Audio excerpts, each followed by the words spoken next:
Babae nga gibuwagan siyang uyab, naghubog siyang kamalingon ug misuway sa pagpakamatay. Duha ka mga bata naaklasan sa truck ni karga, usap patay.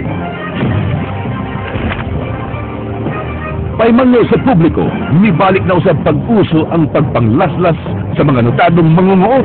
Usa ka babae nalaslasan siyang karsonis ug gikuot ang iyahang kwarta. Barangay officials nag-ilog sa sakyanan sa barangay. Reklamo naabot sa ombudsman. Suroy-suroy Sugbo, nagka-problema. Dunay nanguyog nga walay labot apan namugos og apil sa pagkaon nga giandam para sa nagbayad nga bisita.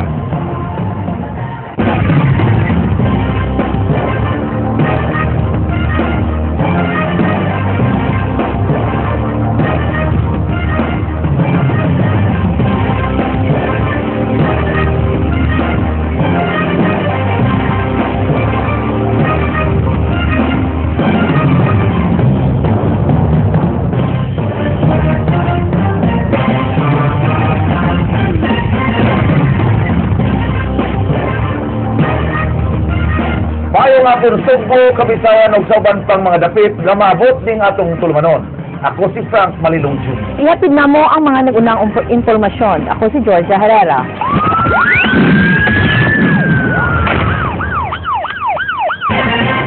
Mga information materials din nakalatid kung unsay angay buhaton sa nagkadaiyang mga krimen gipangpilit sa kapulisan sa mga business establishments aron masayod din ang publiko. Gisugda na sab sa Police Regional Office 7 ang seminar sa Project Iris alang sa tanang provincial ug city intelligence.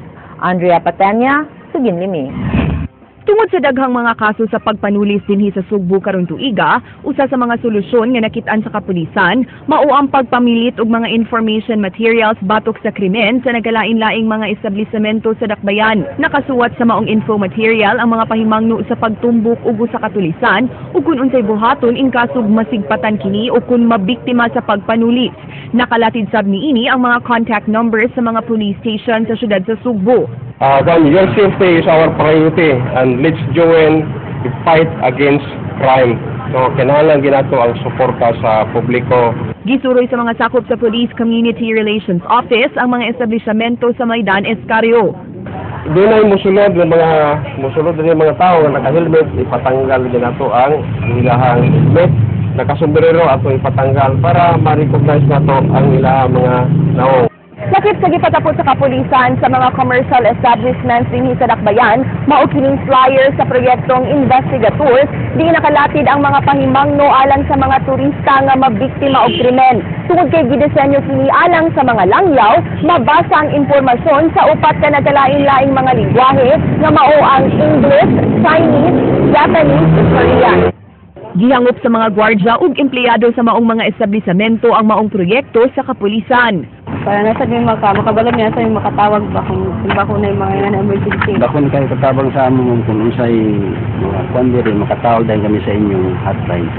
Gipaubos na sab sa seminar ang mga representante gikan sa nagalain-laing provincial ug city intelligence branch sa rehiyon aron tudluan kung unsaon pag-operate sa Project Iris, usa ka internet database sa mga criminal record sa kapulisan. Ang maong impormasyon sa online database ipangatag sa tanang police stations alang sa masayon nga verifikasyon sa mga gidudahang kriminal. After that, when they go home, they will now start encoding and working on their respective IRIS programs. Andrea Patenya, News 5. Wa nakaugpo ang usa ka sakop sa Laslas Gang nga padung untang musibat human mamiktima og kasakay niini sa jeep. Nasikop siya sa mga barangay tanod human giingong gilaslas niya ang karsones sa babaeng nabiktima. Ray Pasaporte, Suginlimi. Mga tanod sa barangay mo'y nakadakop og miturn over sa kapulisan sa Waterfront Police Station kang Richard Cabrera Hontilia. Sakop sa Laslas Gang, kinsa kasamtangang nagpuyo sa barangay Kinasangan ug lumad nga tagalungsod sa Santa Maria, Davao del Sur. Gingong gibiktima sa dinakpan ang iyang kasakay sa jeep kagabi. Base sa investigasyon sa kapulisan, nga gilaslasan sa suspek ang karsulis sa babaeng biktima, kinsa ni suway pa og sukol dihang nabantayan niini ang gisi sa iyang karsulis. Wa dayon muhatag sa iyang kwarta ang biktima. Hinungdan nga gihulga kini sa suspek nga laslason ang naong niini. Nakuha gyud sa suspek ang kwarta nga nagkantidad og kapin sa 2,000 pesos. Apan gidibalas ang suspek kay dihay mga tanon nga nagrubing og nagsunod sa gisakyan nilang jeep. Waklin is baga na, yung waklin bag. Muna niya nakita buslot ng bulsa. Kaya ang kwarta diyan na sa biktima, diyan na sa suspect, gunitan na. Kung gunitan sa biktima niya kamot, nilugay siya, lulutay sila. Niyatag yun sa kanang biktima dayon ang bumiiday dahil ng kamot niya ba, di gusto sa biktima nga makuha yung kwarta balik. Para bayad yung tawag ko nung nabiko. Biko. Gibuhat niya, iyan na nagigulat sa ihatag ng kwarta ni mabinin mo kwarta. Hindi na ni mabit. Ako nalaslasan mo na mabit.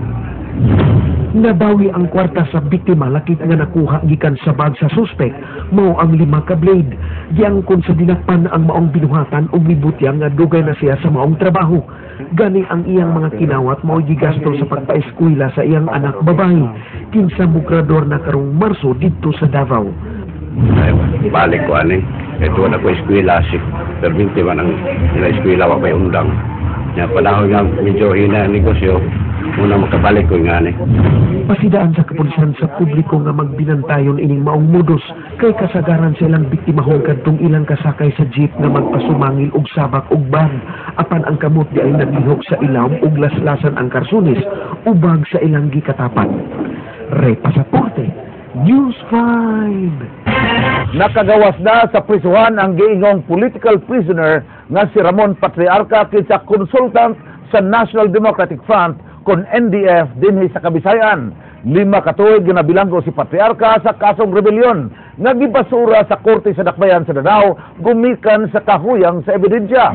Pipila ka higayon nga gibalhin og prisuhan si Patriarca tungod sa planong pag-rescue sa mga sakop sa National People's Army. Gikan sa Danao City Jail, gibalhin kini sa Sencom, human niya giagni ang makaubang piniriso na moapil sa hunger strike.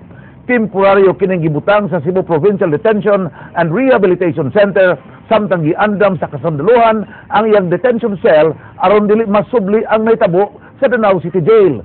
Karon nga gawas do na, gipasalig ni Patriarca nga ipadayon ang iyang nasugdan nga pakigbisog alang sa kapin 400 ka mga political detainees lukop sa Dazon. Ang mga inmates pananlitan biktima gyud sa kanang mga very slow justice system which amounts to injustice, and then ang cost pud sa ilang pagkapreso mga way klaro gyud mga tumutumo. Daghan ang kaso sa cybercrime ang natala og nabalita lukop nasod apan nagtuo sa paghatod sa Anti-Human Trafficking Task Force Region 7 nga dili kini ang nagunang krimen. Andrea Patenia, Sugin Limi. Sukwahi sa mga impormasyon nga nag-ingon nga ang cybercrime na ang nagunang krimen sa nasod ug na ang Sugbo maoy usa sa mga labing dakong cybercrime hubs, gipahibaw sa Regional Anti-Human Trafficking Task Force 7 nga wa kini kamatuuran ug aduna pa kunoy mas dagkong problema sa Kabisayan sama sa drogas. Matod sa hepe sa maong task force, nga base sa report sa International Watch Foundation, mga Caucasians kun mga puti ang mga batang kasagarang mabiktima sa cyberpornography ug 17% ra ang ilang natalang biktima nga mga Asyano. Nakumpirmar kini sa ilang pagkadiskubre sa chat log sa usa ka Australian pedophile nga ilang nadakpan kaniadto. Based on the chat logs, we know that the Philippines is not really the sole one source of this particular crime. We have Myanmar, Vietnam, Thailand. I really do not know why we are being singled out here. Midugang si Makatangay nga di makatarunganon nga usa ka Pinay ang gigamit sa 3D digital animated nga batang babae nga si Sweetie kinsa gigamit aron pagdiskubre sa mga pedophile nga online users. Giingong maisip ra nga daghan ang mga kaso sa cybercrime sa Sugbo tungod sa kagrabe sa kampanya sa lokal nga kagamhanan ug sa kapulisan batok niini. Miabot na sa 105 suspects sa cybercrime ang nasikop sa ilang task force ug 582 ka mga biktima nga na-rescue. Rason sab kunukon nga nung adunay mga kaso sa cybercrime sa Sugbo, mao ang pagkahimo niining IT hub. Giangko ni Makatangay nga di sayon ang pagsumpo sa cybercrime hilabi na kadtong mga home-based, mao nga nang hinaot sila nga mahatagan unta og mas modernong teknolohiya sa pag-trace niini. They have this gadget, a portable gadget computer, that can easily detect whether this particular area here, a LAN base or a server base, would be activated Kay wa pa man sila'y mas high-tech nga kahimanan, hangyo nila sa publiko. by sending us information, of course. We also want to see those information that are complete also. Andrea Patenya, News 5. Through the name. Patay ang 7 anyos nga batang lalaki human maatrasi sa truck. Luwas ang kauban niining 8 anyos nga batang babae. Chinky Barrio, Sugin Limi. Dinhi sa dulhugon nga bahin sa barangay Tabunan, nagbabag ang Isuzu Forward nga dunay kargang bus. Giingong gikan sa Tabunan proper kini ug pasubida na unta. Apan wa damha, miatras kini og nabanggaan ang duha ka mga bata, di namatay ang 7 anyos na si John Mark Sun. Diha siya sa ilawom pero diha kwa. Wa malatay kay diha man sa tunga na paslak. Matod sa mga residente dinhi nga delikado og lisod agian ang maong lugar. Bisan ang crew cab sa News 5 naglisod sa pagsubay sa dan.